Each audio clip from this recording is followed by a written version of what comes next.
निरीक्षक के सिलेबस में अगला टॉपिक है सर्वनाम। तो आज हम देखेंगे सर्वनाम क्या है, इसका प्रयोग क्या है और इसके कितने प्रकार होते हैं। तो स्टार्ट करते हैं सर्वनाम के परिभाषा से। सर्वनाम की परिभाषा है जो शब्द संज्ञा के स्थान में प्रयुक्त होते हैं उन्हें सर्वनाम कहते हैं। तो सर्वनाम किन्हें कहा जाता है, ये विनय कुमार पाठक की पुस्तक है, हिंदी की पुस्तक, इसको आप भी देख सकते हैं, इसका PDF ग्रुप में है। तो स्टार्ट करते हैं फिर से। जो शब्द संज्ञा के स्थान में प्रयुक्त होते हैं उन्हें हम लोग क्या कहते हैं, सर्वनाम। जैसे मैं, तुम, यह, वह इत्यादि। जो संज्ञा के स्थान पर प्रयुक्त होते हैं, कल हमने देखा था संज्ञा। संज्ञा क्या होता है, संज्ञा किसी व्यक्ति, वस्तु, स्थान, जाति आदि का नाम होता है, उसे हम लोग संज्ञा कहते हैं। तो इन्हीं किसी व्यक्ति, किसी स्थान, किसी जाति के स्थान पर आने वाले शब्दों को हम लोग क्या कहेंगे, सर्वनाम कहेंगे। अर्थात संज्ञा के स्थान में आने वाले शब्दों को हम लोग क्या कहेंगे, सर्वनाम, जिसका प्रयोग हम लोग संज्ञा के स्थान पर करते हैं। उदाहरण देखते हैं। मोहन ने कहा कि वह खेलने जा रहा है। यहाँ सबसे पहले है मोहन। मोहन किसी का नाम है जिसे हम लोग समानतः किससे जानते हैं, संज्ञा के रूप में जानते हैं। ठीक है। उसके बाद शब्द में हमारे मोहन के बाद एक शब्द आया है वह किसके लिए प्रयुक्त हुआ है, मोहन के लिए, मतलब संज्ञा के लिए प्रयुक्त हुआ है वह। तो इसलिए वह क्या है, सर्वनाम। वह मोहन के स्थान में प्रयुक्त हुआ है, इसलिए क्या है, वह सर्वनाम। ठीक है। इसके बाद देखते हैं। ममता ने कहा मैं खाना खा रही हूँ। ममता ने क्या कहा, मैं खाना खा रही हूँ। ममता क्या है, किसी व्यक्ति का नाम, मतलब संज्ञा। और संज्ञा ने कहा कि मैं खाना खा रही हूँ, तो संज्ञा के स्थान पर किसका उपयोग हुआ, मैं का। तो मैं क्या है, सर्वनाम। यहाँ तक समझ आया। संज्ञा के स्थान पे जो शब्द प्रयुक्त होते हैं उसे हम लोग क्या कहते हैं, सर्वनाम। पंडित कामता प्रसाद गुरु के अनुसार हिंदी में कुल 11 सर्वनाम होते हैं जो संस्कृत से व्युत्पन्न हुए हैं। कौन कौन से, मैं, तुम, आप, यह, वह, जो, सो, कोई, कुछ, कौन, क्या। मैं, तुम, आप, यह, वह, जो, सो, कोई, कुछ, कौन, क्या। मैं, तुम, आप, यह, वह, जो, सो, कोई, कुछ, कौन, क्या। ये होते हैं पंडित कामता प्रसाद गुरु के अनुसार हिंदी के कुल 11 सर्वनाम। सर्वनाम के विकारी रूप। सर्वनाम के विकारी रूप देखते हैं। प्रत्येक सर्वनाम के अनेक विकारी परिवर्तित रूप होते हैं जिनका प्रयोग वाक्य बनाने में किया जाता है। जैसे स्वयं, खुद, हम, ये, वे, जैसा, वैसा, जहाँ, वहाँ, जिसकी, उसकी आदि।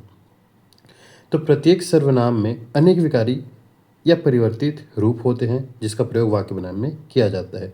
जैसे स्वयं, खुद, हम, ये, वे, जैसा, वैसा, जहाँ, वहाँ, जिसकी, उसकी आदि। ये विकारी रूप या परिवर्तित रूप किसके हैं, जो 11 सर्वनाम है उसके विकारी रूप होते हैं। जैसे मैं, स्वयं, खुद, मैं को हम लोग स्वयं भी लिख सकते हैं, खुद भी लिख सकते हैं, तुम को ये, वे लिख सकते हैं, आपको वे लिख सकते हैं, वह ऐसा लिख सकते हैं। यह परिवर्तन मुख्यतः एक वचन, बहुवचन, उत्तम पुरुष, मध्यम पुरुष, अन्य पुरुष, पारस्परिक संबंधों व कारकों के कारण होता है। यहाँ तक आपको समझ आया कि सर्वनाम होते क्या हैं।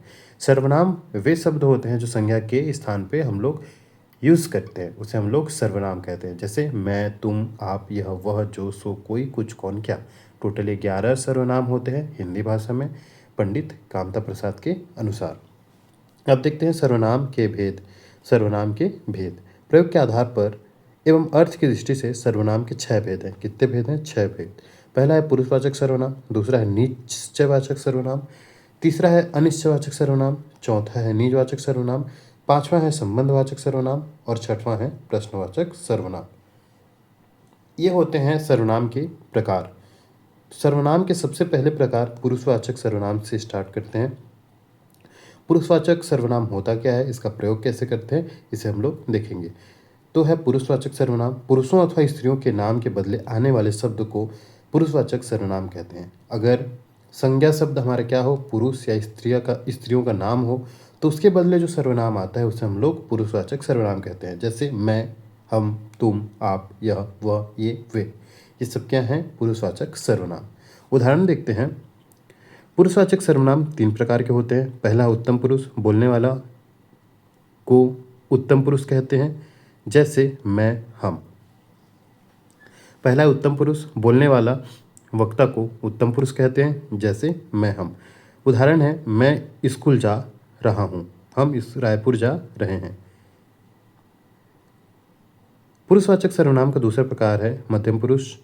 सुनने वाले या श्रोता के को मध्यम पुरुष कहते हैं। सुनने वाले को क्या कहते हैं? मध्यम पुरुष। तू, तुम, आप। उत्तम पुरुष, बोलने वाले वक्ता को उत्तम पुरुष कहते हैं। बोलने वाले को क्या कहते हैं? उत्तम पुरुष। और जो सुन रहा होता है उसे क्या कहते हैं? मध्यम पुरुष। जैसे तुम कहाँ जा रहे हो, तुम किसी को बोला जा रहा है। जैसे मैं किसी को पूछता हूँ, जैसे मैं समय को पूछता हूँ, समय आपका लेटेंट शो कब आ रहा है, तो मैं उसे पूछ रहा हूँ, तो यही क्या होगा? वो सुन रहा है मेरी बात, तो मध्यम पुरुष।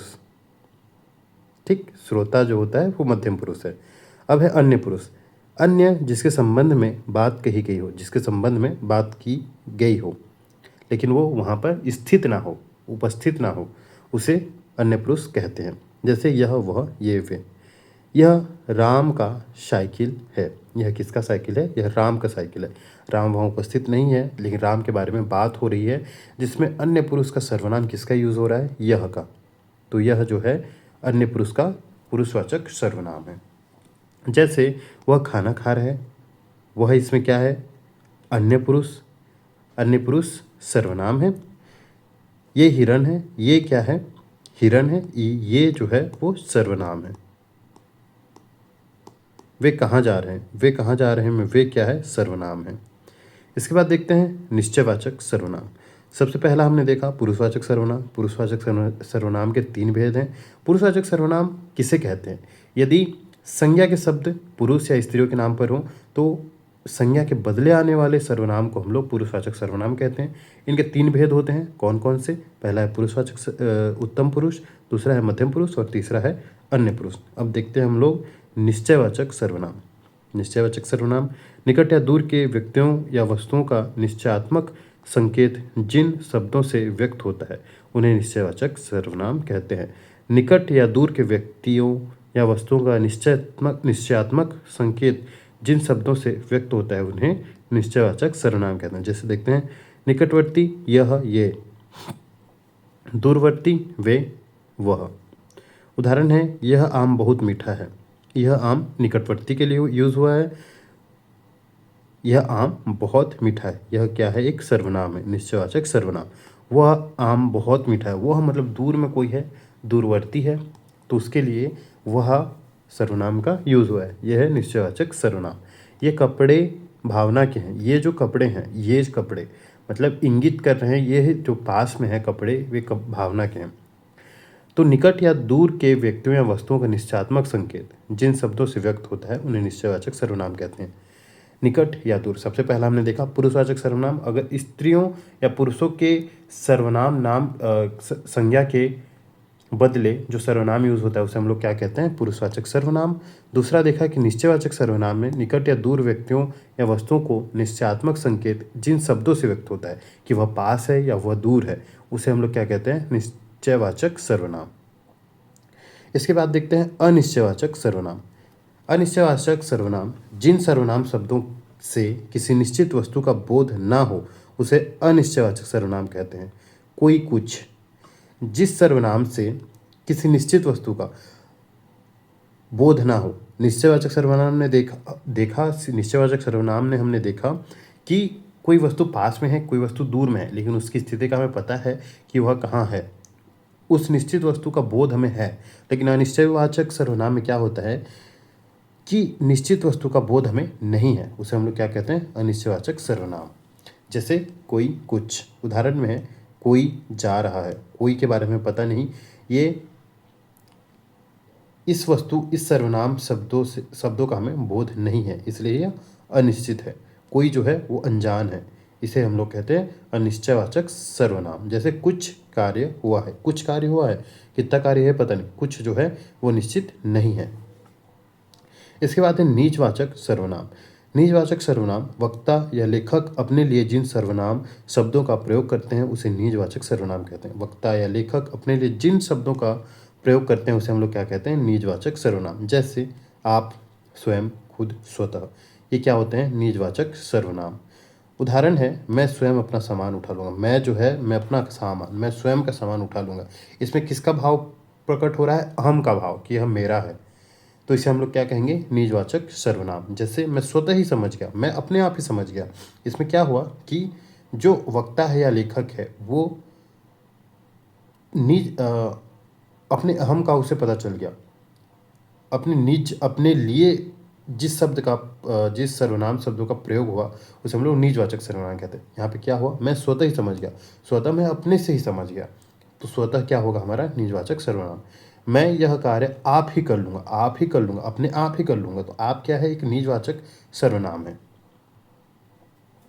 मैं अपने आप चलता गया, मैं अपने आप चलता गया, अपने आप क्या है? निजवाचक सर्वनाम।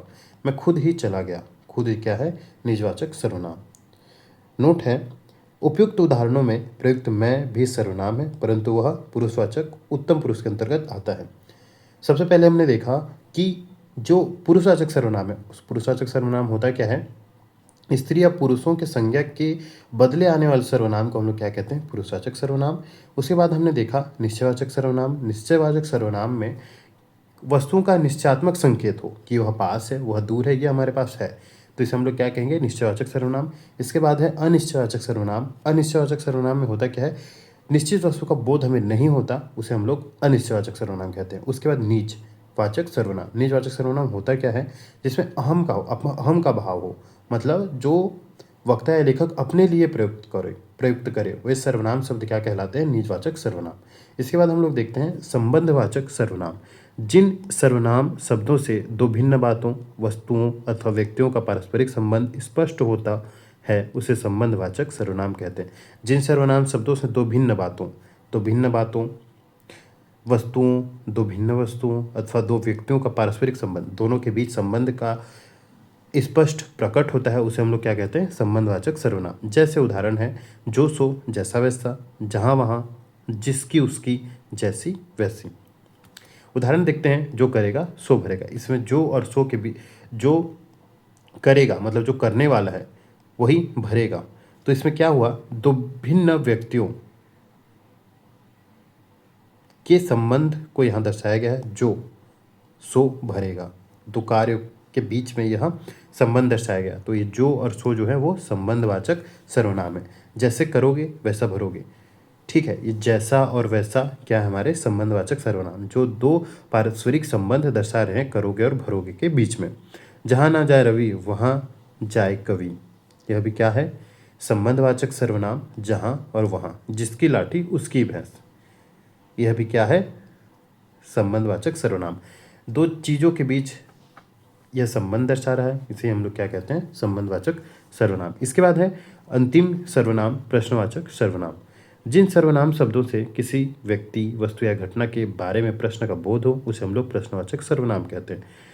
जिन सर्वनाम शब्दों से किसी व्यक्ति, वस्तु या घटना के बारे में प्रश्न का बोध हो उसे हम लोग क्या कहते हैं?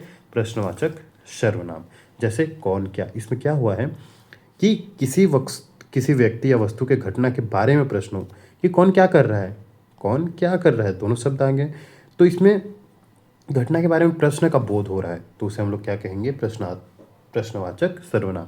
जैसे कौन जा रहा है, कौन जा रहा है, इसमें पूछा जा रहा है कि कौन है जो जा रहा है, इसमें प्रश्नात्मक प्रश्न का बोध हो रहा है।